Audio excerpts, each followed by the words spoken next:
अस्सलाम वालेकुम। आज हम नया चैप्टर स्टार्ट कर रहे हैं, बरक़ी कीमिया, इलेक्ट्रोकेमिस्ट्री। ये इस चैप्टर का हमारा लेक्चर फर्स्ट है और पेज नंबर 1। सबसे पहले हम देखेंगे बरक़ी कीमिया हम बोलते किसको हैं। अब बरक़ी कीमिया ये तो तबई कीमिया की शाख है जिसमें हम बर्क़ की मक़दार और कीमियाई तब्दीलियों के दरमियान ताल्लुक़ का मुताला करते हैं।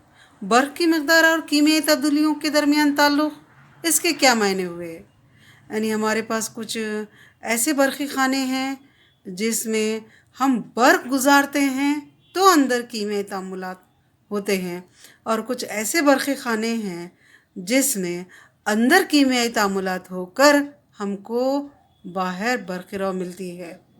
यानी इस ब्रांच में हम बर्क़ की मक़दार और कीमियाई तब्दीलियों के बारे में बात करते हैं। तो हम पहले तारीफ़ लेंगे।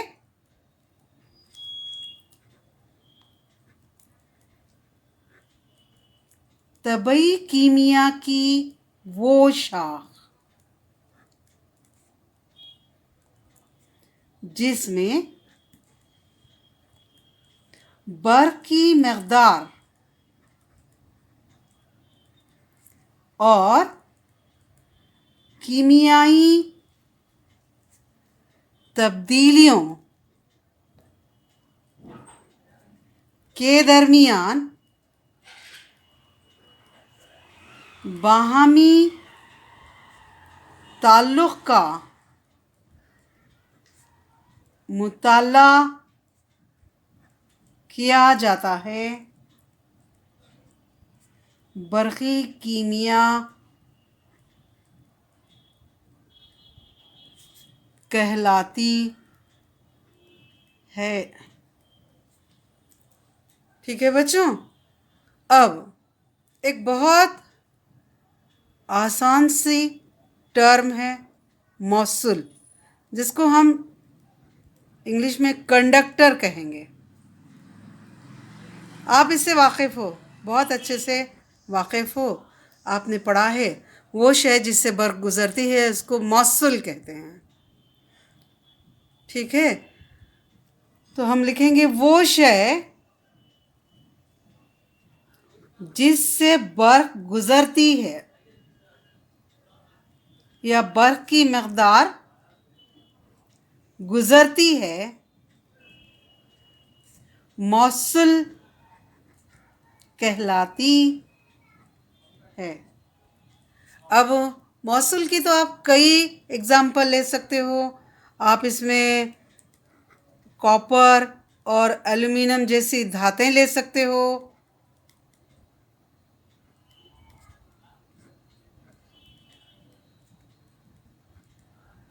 आप इसमें नमक का महलूल ले सकते हो, तेज़ाब और असास का महलूल, तेज़ाब और असास का महलूल ले सकते हो।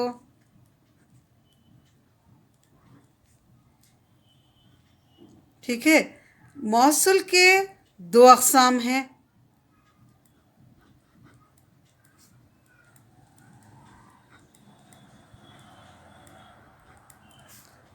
सबसे पहले इलेक्ट्रॉनी मौसूल, ये आपके लिए नया है। मौसूल के जो अक़साम हैं ये आपके लिए नए हैं। आप सिर्फ इलेक्ट्रॉनी मौसूल के बारे में जानते हो, यानी कॉपर, एल्युमिनियम जैसी धातु से बर्क़ रॉ गुज़रती है, तो इसके बारे में ही आप जानते हो। यहाँ इलेक्ट्रॉन के थ्रू बर्क़ रॉ गुज़रती है, तो इसी के बारे में आप जानते हो। सो इलेक्ट्रॉनी मौसूल यानी बर्क़ी ख़वा के ज़ेर असर इलेक्ट्रॉन के बहाव के ज़रिए बर्क़ की मक़दार इस तरह के मौसूल में हासिल होती है। इसको हम इलेक्ट्रॉनी मौसूल कहते हैं। तो यहाँ तो सारी धातें आ जाएंगी, फिर ठोस धातुओं की पिघली हुई हालत भी आ जाएगी।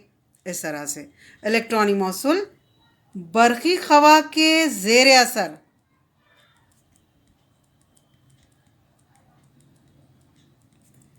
इलेक्ट्रॉन के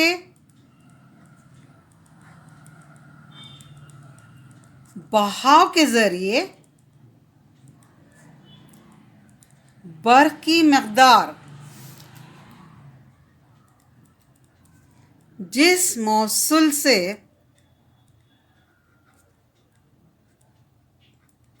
हासिल होती है वो इलेक्ट्रॉनी मौसूल कहलाते हैं।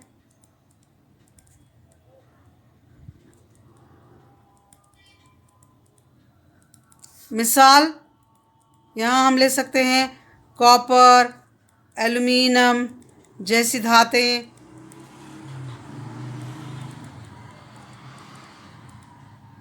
ठोस धातुओं की पिघली हुई हालतें,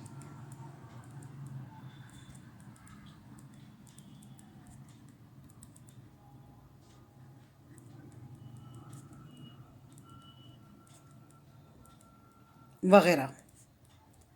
अब ये जो मैं अभी दूसरा ला रही हूँ बरक़ी तज्ज़ियाती मौसूल, ये आपके लिए नया है। बरक़ी तज्ज़ियाती मौसूल, इससे आप वाकिफ़ नहीं हैं, इसके बारे में आपने ज़्यादा कुछ नहीं पढ़ा है। बरक़ी तज्ज़ियाती मौसूल यानी ये ऐसे मौसूल हैं जिनमें मुस्बत आयन और मनफी आयन ये बर्फ़ को लेके जाते हैं। यानी ऐसे मौसूल जिससे हासिल होने वाली बर्फ़ की मकदार मुस्बत आयन और मनफी आयन के तबादले से मिलती है, इनको हम बरक़ी तज्ज़ियाती मौसूल कहते हैं। ऐसे मौसूल जिनसे हासिल होने वाली बर्फ़ की मकदार मुस्बत आयन और मनफी आयन के तबादले से हासिल होती है, ये बरक़ी तज्ज़ियाती मौसूल कहलाते हैं।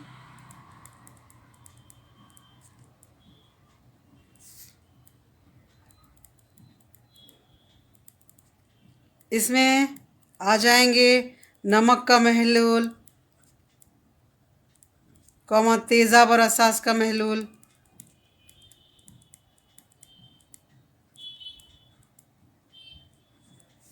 ध्यान से देखिए। मौसूल जिसमें से बरक़ी गुज़र सकती है, वो शय जिसमें से बरक़ी गुज़र सकती है मौसूल कहलाते हैं। दो तरह के होते हैं, इलेक्ट्रॉनी मौसूल यानी इलेक्ट्रॉन के बहाव के ज़रिए बरक़ी गुज़रती है, और बरक़ी तज्ज़ियाती मौसूल यहाँ मुस्बत आयन और मनफी आयन के तबादले से बरक़ी गुज़रती है। समझ रहे हो बच्चों अच्छे से? अब हम आगे चल रहे और एक इम्पॉर्टेंट आर्टिकल देख रहे हैं, मज़ाहिमत। इससे भी आप वाकिफ़ हो, आप बहुत अच्छे से वाकिफ़ हो। मज़ाहिमत, इसको आप रेजिस्टेंस कहते हो, रेजिस्टेंस, इसकी इकाई भी आपको पता है, ठीक है। अब मज़ाहिमत बोलते ही आपके जहन में एक क़ानून आता है, ओहम का क़ानून।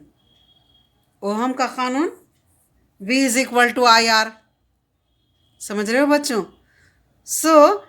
अगर हम मज़ाहिमत V = IR में R लें तो R क्या हो जाएगा? R = V/I। V क्या है? बरक़ी ख़वा का फ़र्क। I क्या है? बरक़ी रौ, ठीक है। तो फिर हम मज़ाहिमत की तारीफ़ कैसे देंगे? बरक़ी ख़वा के फ़र्क और बरक़ी रौ का तनासुब, ये मज़ाहिमत कहलाता है ना बच्चों। ओहम के क़ानून के मुताबिक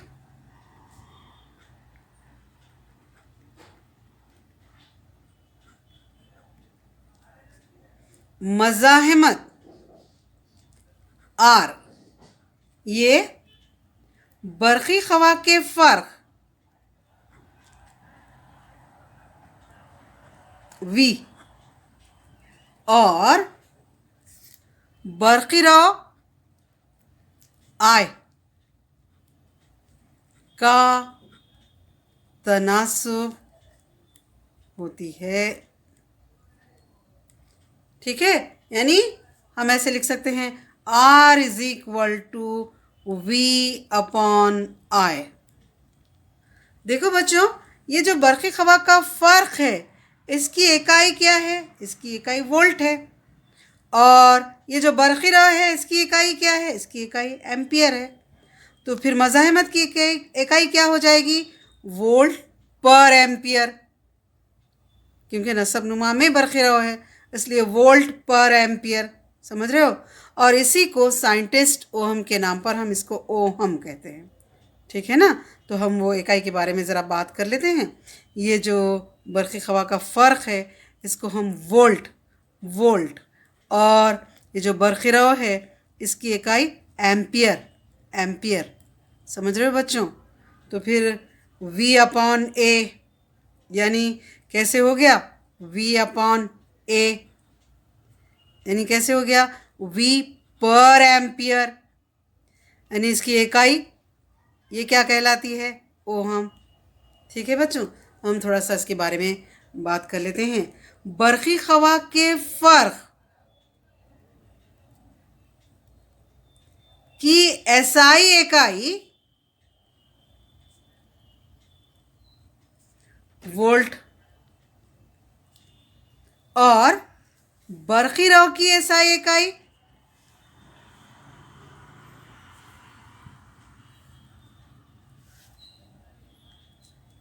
एम्पियर है।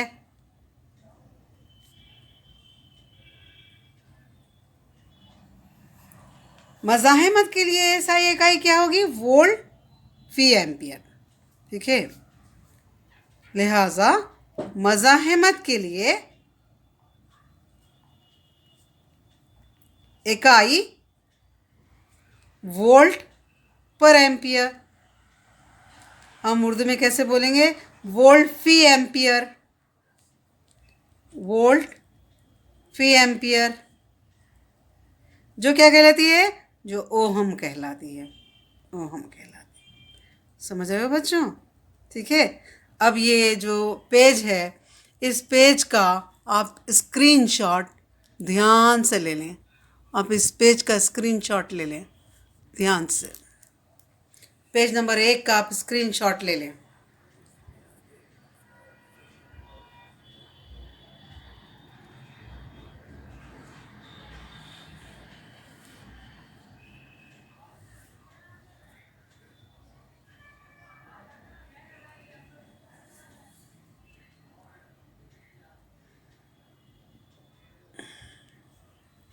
ठीक है बच्चों, अब चलिए पेज नंबर 2।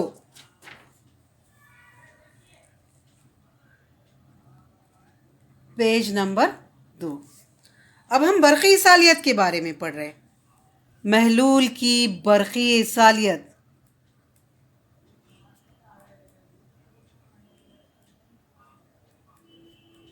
अब हम बरक़ी सालियत के बारे में पढ़ेंगे।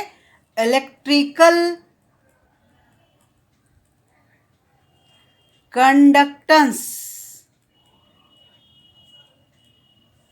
ऑफ सॉल्यूशन,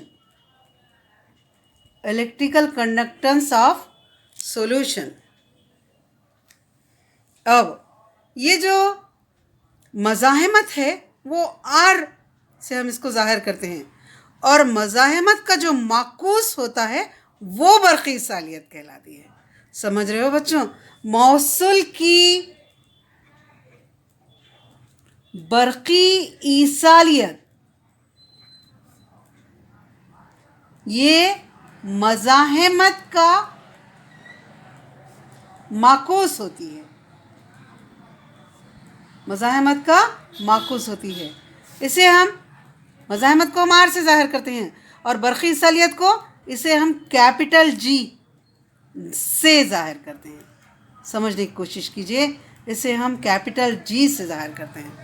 यानी हमने मज़ाहमत का माकूस कहा है, so G is equal to 1 upon R. ठीक है बच्चों? अब आप बहुत ध्यान से देखो कि ओहम की ये जो रेजिस्टेंस है, मज़ाहमत है, इसकी इकाई ओहम है। तो बरक़ी सालियत की इकाई 1/ओहम। ओहम ऊपर जाकर पर ओहम या फी ओहम। समझ रहे हो? और इसी को हम सीमन भी कहते हैं। बरक़ी सालियत की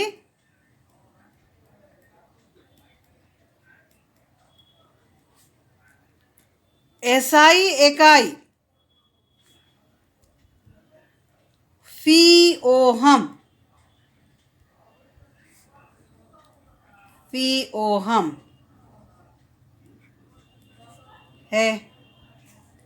ये सीमन, सीमन जहन में रखना भी कहलाती है, ये सीमन भी कहलाती है। एमसीक्यूज में आ सकता है। मज़ाहमत तक आप जानते हो। अब ये बरक़ी सालियत ये टोटली आपके लिए नया है बच्चों, समझ रहे हो आप अच्छे से।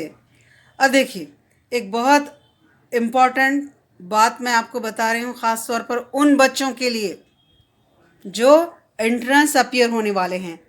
हमने अभी कहा G is equal to 1/R, बरक़ी सालियत ये मज़ाहमत का माकूस होती है। सो हमने R की इकाई भी निकाली बच्चों, वोल्ट पर एम्पियर अभी निकाली हमने, ठीक है। अगर हम इसको ऊपर लेके गए एम्पियर रेस टू 1 हो जाएगा और वोल्ट रेस टू -1 हो जाएगा। इसको हम मसावात नंबर 1 देते हैं। ये ऊपर जाकर -1, ये ऊपर जाके +1, एम्पियर वोल्ट -1 यानी एम्पियर फी ओहम, फी वोल्ट, एम्पियर फी वोल्ट, समझ रहे हो आप अच्छे से। लेकिन हमारे पास कूलम के लिए एक इकाई है सी, एम्पियर सेकेंड, आपको याद है। सो हम इस पर से ए की वैल्यू निकालते हैं। A is equal to C upon S, C ऊपर लेकर जा रहे हैं हम इसको कूलम पर सेकेंड, समझ रहे हो। तो फिर कैसे हो जाएगा हमारे पास इकाई, हम ये ले जाके मसावात नंबर 1 में रख देते हैं। मसावात 1 में रखने पर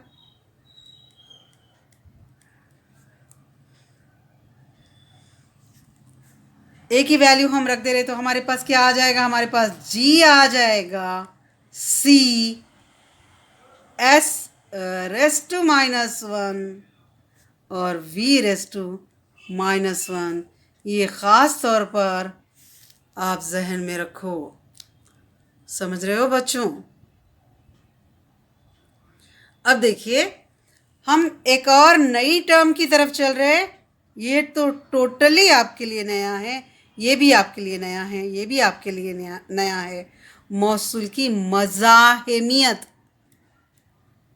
मज़ाहमत नहीं, मज़ाहमियत, रेजिस्टेंस नहीं, ये कहलाती है रेजिस्टिविटी, रेजिस्टिविटी। इसको हम रो से ज़ाहिर करते हैं। चलिए देखते हैं मौसूल की मज़ाहमियत। अब आपको पता है बच्चों कि ये जो रेजिस्टेंस है, मज़ाहमत है, ये जिस तार से बरक़ी रौ गुज़र रही उसकी लंबाई के रास तनासुब में होती है और उसके तराशे के रकबे के माकूस तनासुब में होती है। L length, A area of cross section, समझ रहे हो बच्चों। तो इसी को हम लिखेंगे मौसूल की मज़ाहमत और ये मौसूल की लंबाई एल के रास्त तनासुब में होती है।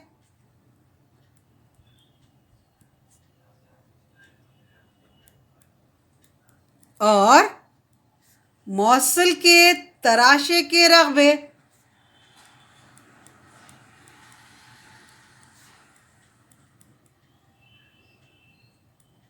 ए के माकूस तनासुब में होती है।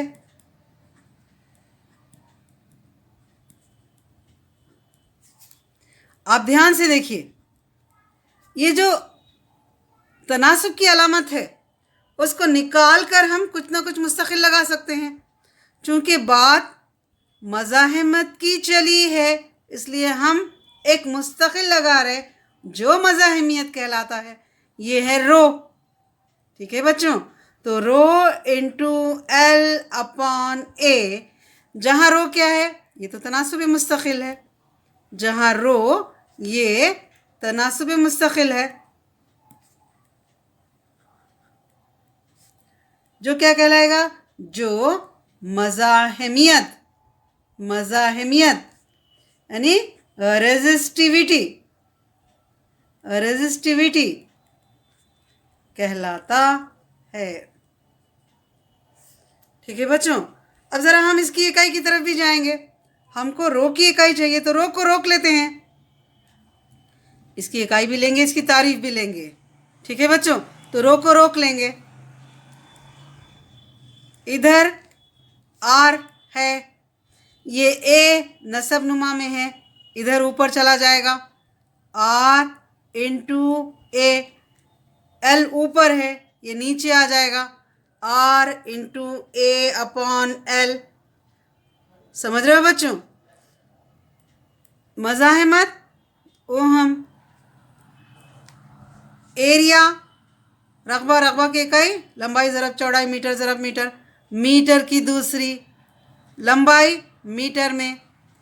1 मीटर कैंसिल हो जाएगा बच्चों, क्या बच गया, ओहम मीटर। ओहम मीटर ये हो गई मज़ाहिमियत की इकाई, ओहम मीटर। अब इकाई तो आ गई, अब हम इसकी तारीफ लेंगे। ये जो मज़ाहिमियत है ये क्या है, ये वो मज़ाहिमत है जब मौसूल के तराशे का रकबा 1 मुरब्बा मीटर और उसकी लंबाई 1 मीटर है। यानी यहाँ 1 मुरब्बा मीटर और यहाँ 1 मीटर रखते हैं तो rho is equal to R, rho is equal to R. यानी मौसूल की मज़ाहिमियत, ये मौसूल की वो मज़ाहिमत है जब मौसूल के तराशे का रकबा 1 मुरब्बा मीटर और उसकी लंबाई 1 मीटर है। समझ रहे हो बच्चों? मौसूल की तारीफ दे देंगे हम। तारीफ, मौसूल की मज़ाहिमियत, मज़ाहिमियत ये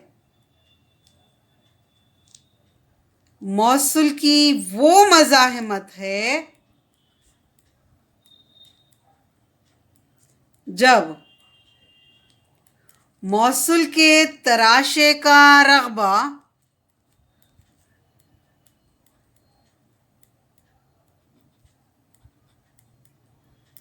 1 मुरब्बा मीटर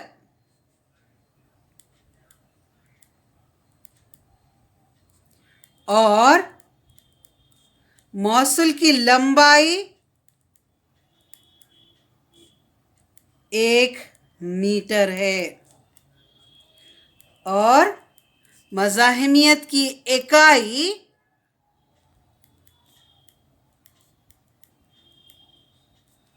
ओहम मीटर है।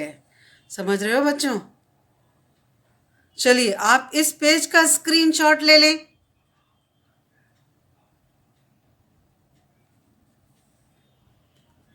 अब हम मौसूल की बरक़ी मौसूलियत पढ़ रहे हैं, वो भी आपके लिए नया है।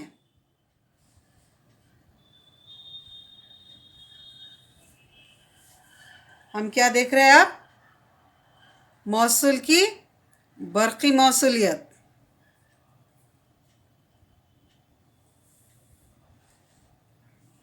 चलिए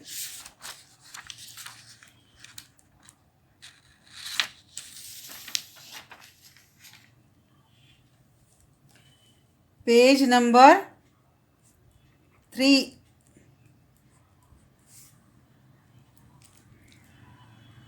मौसूल की बरक़ी मौसूलियत।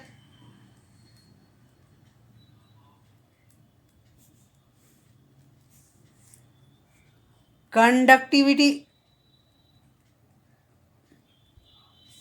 स्मॉल के से जाहिर करते हैं बच्चों इसको।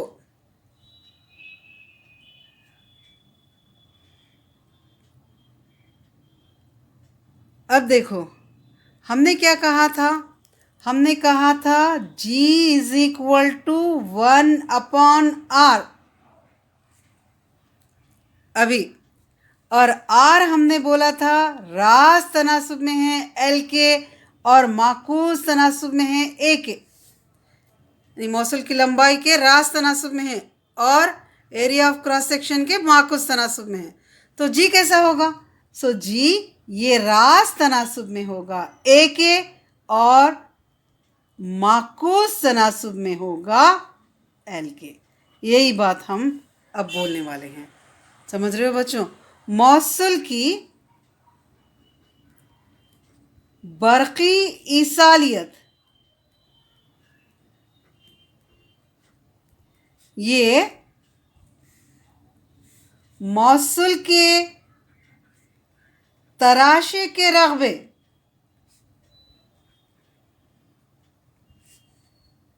ए के रास्त तनासुब में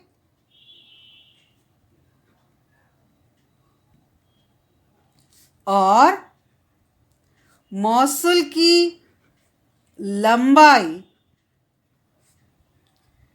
एल के माकूस तनासुब में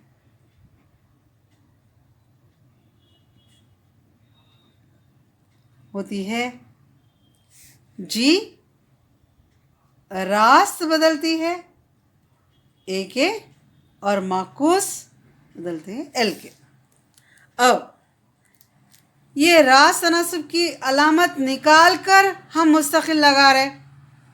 जी इज इक्वल टू के इंटू ए अपॉन एल। समझ रहे हो बच्चों? के क्या है? के मुस्तकिल है, जो क्या कहलाता है? बरक़ी मौसूलियत। समझ रहे हो? ठीक है बच्चों, तो हमको क्या चाहिए? के। तो के को हम रोक लेते हैं। के इज इक्वल टू जी, ये एल नसब नुमा में है, इधर ज़रब में चला जाएगा, अपॉन ए, ये नीचे आ जाएगा। समझ रहे हो बच्चों? अब G is equal to 1 upon R. ध्यान से देखो, G is equal to 1 upon R. So 1 upon R into L upon A. समझ रहे हो? अब हम क्या करेंगे? जहां के क्या है? जहां के ये मौसूल की मौसूलियत है,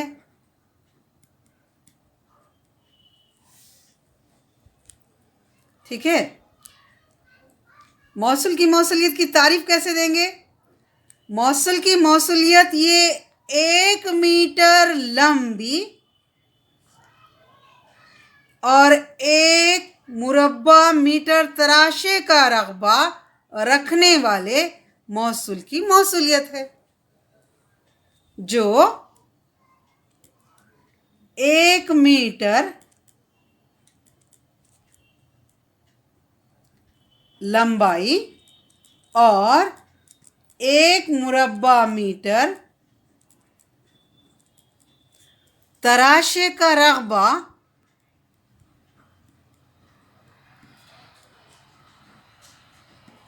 रखने वाले मौसूल की मौसूलियत है। हम इसकी इकाई भी निकाल सकते हैं बच्चों। के इज इक्वल टू, अब ये 1 अपॉन आर यानी 1 अपॉन ओहम, 1 अपॉन ओहम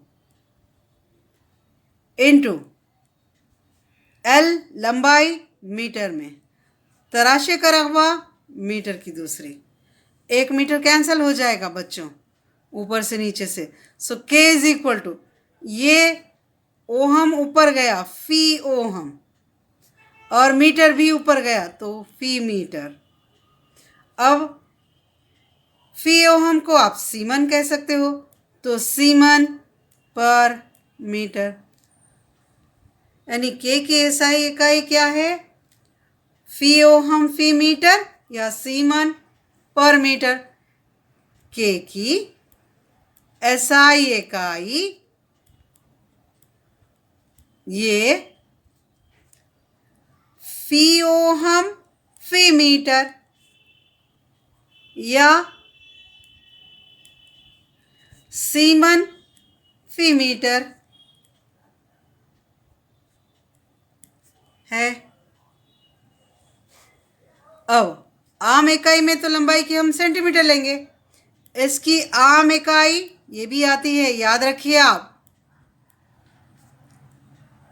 फी ओहम फी सेंटीमीटर।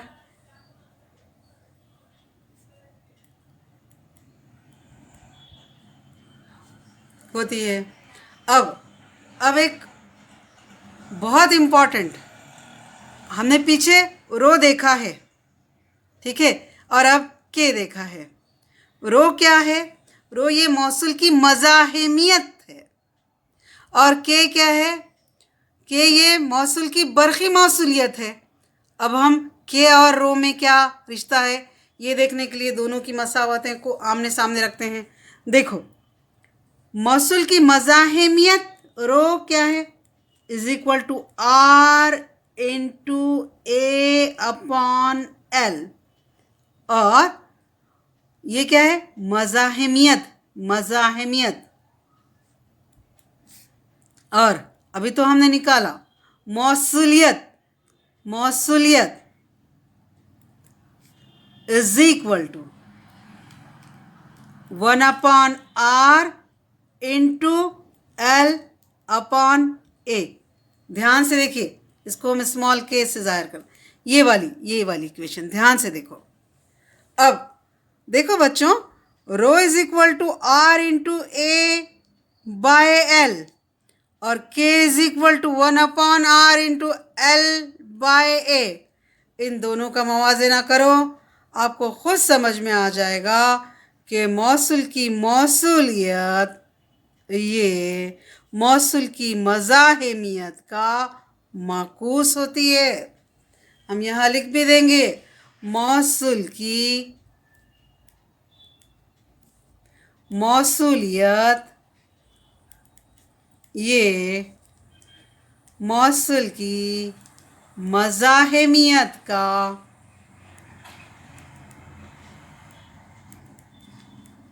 माकूस होती है। ओके बच्चों, ये सारी चीज़ें आपके लिए नहीं थी। आप इस पेज का स्क्रीनशॉट ले लें, बहुत ध्यान से आप इस पेज का स्क्रीनशॉट ले लें। आज हमने काफ़ी सारी नई नई चीज़ें देखी है, तो हम ये लेक्चर इतना ही रखते हैं। आगे मैं आपको मोलार मौसूलियत बताऊंगी और कोलराउश का क़ानून बताऊंगी। अगले लेक्चर में, हमारे लेक्चर सेकंड में, मैं आपको ये दोनों चीज़ें पढ़ाने वाली हूँ।